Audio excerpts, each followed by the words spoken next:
రామ్టాక్కి తిరిగి స్వాగతం. అయోధ్య రామాలయం 500 ఏళ్ల పోరాట ఫలితం. 2019 సుప్రీంకోర్టు తీర్పుతో రామాలయానికి దారులు పడ్డాయి. 2024 జనవరిలో ప్రారంభమైంది. ఆ రోజు నుంచి కోట్లాది మంది భక్తులు అయోధ్య రామాలయాన్ని దర్శించారు. దర్శించటమే కాదు, భక్తులు భక్తితో దేవునికి కానుకలు కూడా వేశారు. ఇప్పుడు సమస్య ఆ కానుకలదే. విశ్వాసంతో వేసినటువంటి కానుకలు బొక్కేశారట. ఒకనాడు 10 హుండీ బాక్సులుండే జనం రద్దీ వలన 40 హుండీ బాక్సులుగా మార్చారు. సిస్టమ్స్ పెట్టారట, సీసీటీవీలు ఉన్నాయి, అన్నీ ఉన్నాయి. కానీ అప్పుడు అక్కడ పనిచేసేటువంటి ఉద్యోగులు ఇవాళ శ్రీమంతులైపోయారు. మరి ఇది ఎవరికి తెలియకుండానే జరిగిందా పై వాళ్ళకి, లేకపోతే వాళ్ళల్లో ఎవరైనా కుమ్మక్కయ్యారా? ఇప్పుడు తేలాల్సింది ఇది. ఒకటమైతే వాస్తవం, డబ్బులు పోవటమైతే వాస్తవం. రకరకాల వార్తలు వస్తున్నాయి. కోట్ల రూపాయల క్యాషు, కేజీలు బంగారం వస్తున్నటువంటి వార్తలు అయితే ఎంతవరకు కరెక్ట్ అనేది, ఏది ఎంత అనేది ఇంకా అధికారికంగా ఎవరికి తెలియదు. కానీ జరిగింది మాత్రం దారుణం. అసలు తలుచుకుంటేనే అసలు భక్తుల్ని ఏ విధంగా కొంతమంది, ఎందుకంటే మానవ సహజం అండి ఇది. డబ్బులకు వచ్చేటప్పటికి వాళ్ళకి సరైన పర్యవేక్షణ లేకపోతే, కుమ్మక్కైతే అసలు ఇంకా చెప్పలేము, పర్యవేక్షణ లేకపోయినా ఆ టెంప్టేషన్ అనేది ఉంటుంది. అసలు ఏం జరిగింది, ఎందుకు ఇలా జరిగింది, అసలు ఏంటిది చూద్దాం ఒకసారి. దేవాలయం అయోధ్య రామాలయ దేవాలయ నిర్వహణ ఒక ట్రస్ట్ ద్వారా జరుగుతూ ఉంది. ఈ ట్రస్ట్ కూడా 2019లో సుప్రీంకోర్టు ఇచ్చినటువంటి తీర్పులే మెన్షన్ చేశారు. తీర్పులోనే ఒక ట్రస్ట్ క్రియేట్ చేయమన్నారు. సో ప్రభుత్వం ఒక గెజిట్ నోటిఫికేషన్ ద్వారా ఈ ట్రస్ట్ని క్రియేట్ చేసింది. 2020 ఫిబ్రవరిలో ఈ ట్రస్ట్ ఏర్పడింది. దీని ప్రకారంగా మొత్తం 15 మంది ట్రస్టు సభ్యులు, అందులో 3 అధికారులు, ప్రభుత్వ అధికారులు. వాళ్ళకి ఓటు హక్కులు ఉండవు దాంట్లో. మిగతా 12 మంది ప్రామినెంట్ హిందువులు. ప్రామినెంట్ అని ఎందుకు అంటున్నానంటే, మఠాధిపతులు, ఆ స్థాయిలో ఉన్నటువంటి హిందూ ప్రముఖులు దీంట్లో ఉన్నారు. సుప్రీంకోర్టు సూచించిన మేరకు ఆ 12 మందిలో ఒకరు కంపల్సరిగా దళితులై ఉండాలి. అన్ని ఫుల్ఫిల్ చేశారు, ఎక్కడా ఏమీ తేడా లేదు. అవన్నీ కూడా ఒక్కటి మనం దృష్టిలో పెట్టుకోవాల్సింది ఏంటంటే, అసలు ఈ అయోధ్య రామాలయ ట్రస్ట్ ప్రభుత్వ ట్రస్ట్ కాదు. మనకి తిరుమల తిరుపతి దేవస్థానంలో 2 సంవత్సరాలకు ఒకసారి ప్రభుత్వం బోర్డు నియమిస్తుంది. అంటే అది ప్రభుత్వ అధీనంలోని బోర్డు. అటానమస్ అయితే ఉండొచ్చు, కానీ గవర్నమెంట్ కంట్రోల్డ్. కానీ అయోధ్య ట్రస్ట్ అలా కాదు, అది ఇండిపెండెంట్ ట్రస్ట్. సో దాని గురించి మనం అసలు ప్రభుత్వానికి సంబంధం లేకుండా చేశామని ఇన్నాళ్ళ దాకా చెప్పుకున్నాం. చూసారా ప్రభుత్వానికి, ఎందుకంటే రామాలయం కట్టడానికి ప్రభుత్వ డబ్బులు లేవు, దాంట్లో భక్తులు ఇచ్చినటువంటి కానుకలే. నిర్వహణకి భక్తులు హుండీల్లో డబ్బులు వేస్తున్నారు. మరి ఒక్కసారి ఎందుకు ఇట్లా జరిగింది, అసలు ఏంటి ఈ నిర్వహణ ఎలా ఉంటుంది అనేది ఒక 4-5 ట్రస్టుల గురించి ఆలోచిద్దామండి. ఎట్లా స్వరూపం ఎట్లా ఉందనేది ఒక్కసారి స్లైడ్లో చూడండి. తిరుమల తిరుపతి మన దాంతోనే మొదలవుతుంది. ఓల్డెస్ట్ ట్రస్ట్ది, ఓల్డెస్ట్ బోర్డు. మద్రాసు ప్రెసిడెన్సీలో 1932లోనే అప్పటి బ్రిటిష్ ప్రభుత్వం మద్రాసు ప్రావిన్సు నామినేట్ చేసినటువంటి బోర్డు ఇది.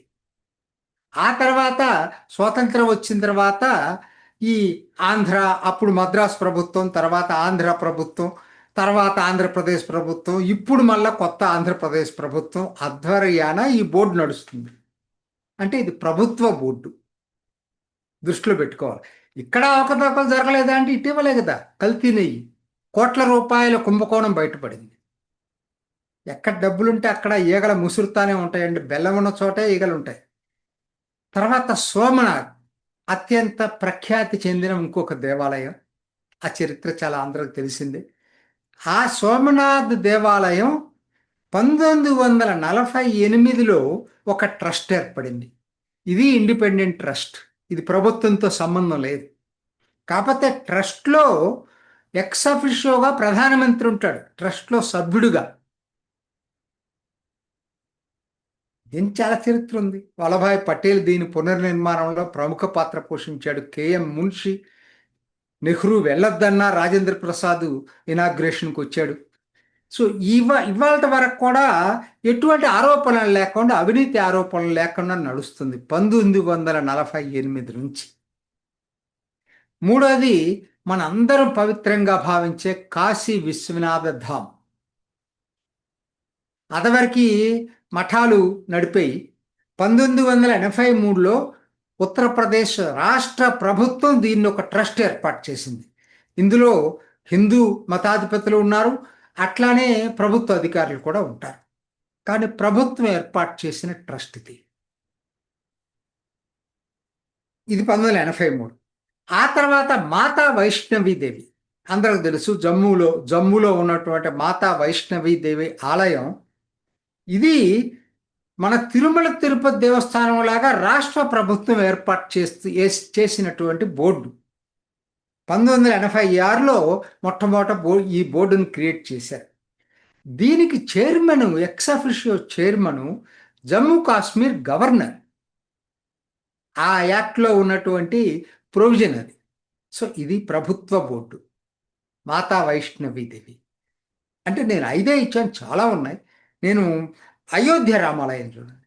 ఇప్పుడు అయోధ్య రామాలయం 2020న గెజిట్ నోటిఫికేషన్ ద్వారా ప్రభుత్వమే క్రియేట్ చేసింది. కానీ ఆ రోజు నుంచి అది స్వతంత్ర ట్రస్ట్, ఇంకా ప్రభుత్వానికి సంబంధం లేదు, ఇండిపెండెంట్ ట్రస్ట్. ఇదండి స్థూలంగా. అంటే ఈ బ్యాక్గ్రౌండ్ మీకు తెలియాలని చెప్పి వీటిని గురించి చెప్పడం జరిగింది. వీటన్నిటిలో నాకు అనిపిస్తుంది ఏంటంటే మోస్ట్ అన్ప్రొఫెషనల్గా నడుస్తున్నది అయోధ్య రామాలయ ట్రస్ట్, లేటెస్ట్ అది. అంటే ఈ ట్రస్ట్లో ప్రొఫెషనల్స్ ఎవరు లేరు నడపటానికి.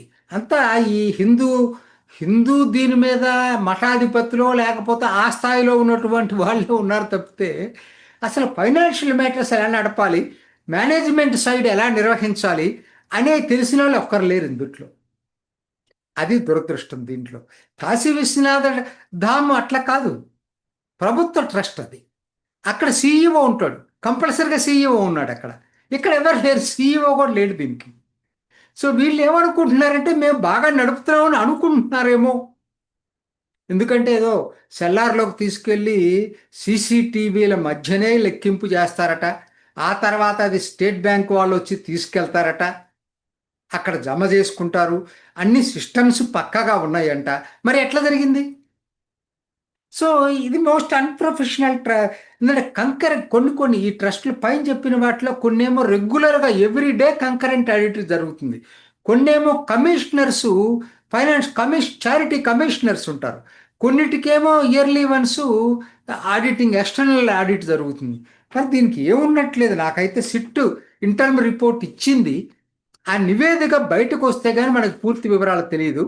10-15 రోజుల్లో ఫైనల్ రిపోర్ట్ ఇస్తారట. ఇప్పుడు ఇంటర్మ్ రిపోర్ట్ ఇచ్చారు. దీని ప్రకారంగా ఫస్ట్ వాళ్ళు చేయముంది ఎఫ్ఐఆర్ లాడ్జ్ చేయమని, రెండోది సిఈఓని అపాయింట్ చేయమని, ట్రస్ట్ని ఈ ఫైనాన్షియల్ మేనేజ్మెంట్ సైడ్ ఎక్స్పర్ట్స్ ఉండేటట్టుగా రీకాన్స్టిట్యూట్ చేయమని చెప్పినట్టుగా తెలుస్తుంది. అది పూర్తిగా మనకి, నేను ఈ పూట ఇప్పుడు వీడియో చేసే వరకు అది అధికారికంగా సిట్ వివరాలు బయటికి రాలేదు. సరే, ఇంతలోకి అసలు ఈ ప్రతిపక్షాలన్నీ టీవీల్లో ఇంకా గగ్గోలు పుట్టిస్తున్నాయి. అంటే ఒకటి వాస్తవం, ఉత్తరప్రదేశ్లో ఉంటాడు కాబట్టి అఖిలేష్ యాదవ్ ప్రతిపక్ష నాయకుడిగా ఆయనకి ఎవరో ఒప్పందించారు ఇక్కడ అవినీతి జరుగుతుందని, ఆయనే ఫస్ట్ ఆరోపణలు చేశాడు. కానీ గమ్మత్తు ఏంటంటే ఇప్పుడు మాట్లాడే వాళ్ళు ఎవరు రామాలయాన్ని దర్శించను కూడా దర్శించలేదు. రామాలయ నిర్మాణానికి వ్యతిరేకం వీళ్ళందరూ. ఇవాళ ఏదో జరగటం వలన అవినీతి జరగటం జరిగింది కాబట్టి ఒక్కసారి వీళ్ళకి ఏదో రామాలయం మీద అతి ప్రేమ ఉన్నట్టు మాట్లాడుతూ ఉన్నారు. కాకపోతే భక్తులందరికీ తెలుసు కాబట్టి వాళ్ళేం మాట్లాడుతున్నారో పట్టించుకోవాల్సిన పని లేదు. కానీ భక్తుల కాணிకలు బొక్కేసిన మాట నిజమే కదా. దీన్ని ఖచ్చితంగా ఎవరు దోషులో తేల్చాల్సిన అవసరం ఉంది కదా.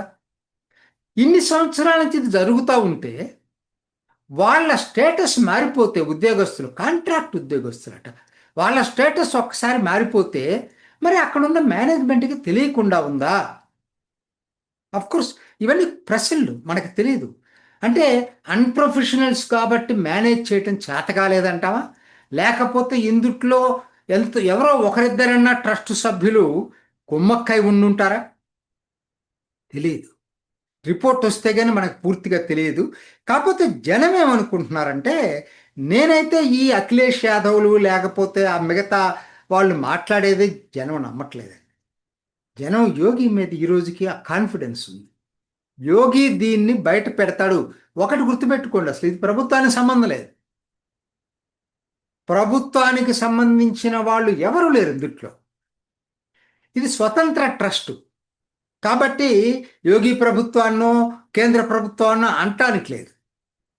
కాకపోతే ఇప్పుడు బయటకు వచ్చింది కాబట్టి సిట్టేసింది. ట్రస్టే సిట్టేయమని చెప్పింది.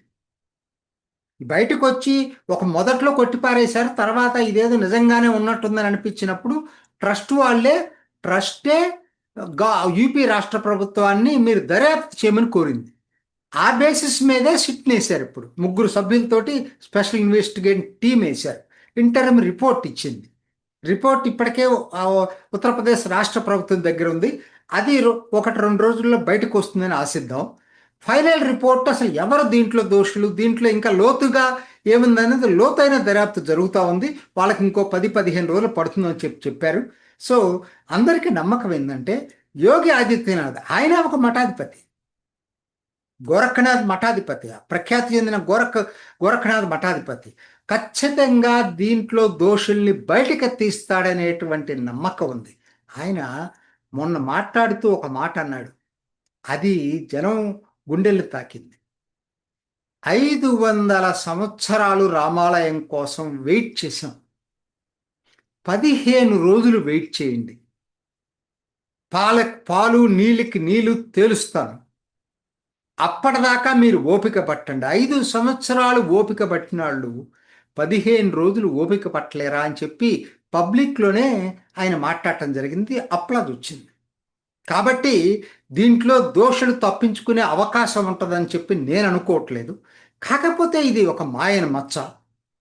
ఒకటి, అసలు ప్రభుత్వ అధీనంలో ఉండకూడదు దేవాలయాలని చెప్పి స్వతంత్ర ట్రస్ట్ క్రియేట్ చేస్తే స్వతంత్ర ట్రస్ట్లో కూడా ఇలా జరగటం అనేది మాత్రం ఒకంత దిగ్భ్రాంతి కలిగించింది ప్రతి వాళ్ళకి. చూద్దాం ఇది ఎట్లా మారుతుందనేది మాత్రం. కాకపోతే ఎంత త్వరగా దర్యాప్తు చేసి దోషులను శిక్షించగలిగితే అంత మంచిది ప్రతి వాళ్ళకి. ఎందుకంటే లేకపోతే ఇటువంటి వాళ్ళందరికీ అవకాశం వస్తుంది.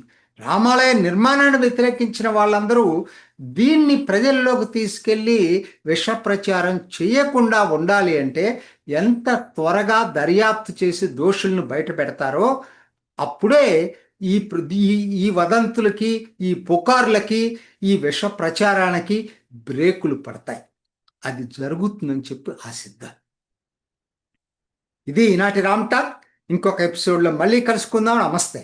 చూసారు కదండి, మరి ఈ వీడియో కనుక మీకు నచ్చినట్లయితే ఒక లైక్ కొట్టేసి మీ అభిప్రాయాన్ని కూడా కామెంట్ బాక్స్లో తెలియజేస్తూ ఇలాంటి ఇంట్రెస్టింగ్ అప్డేట్స్ కోసం మా ఛానల్ని సబ్స్క్రైబ్ చేసుకోండి.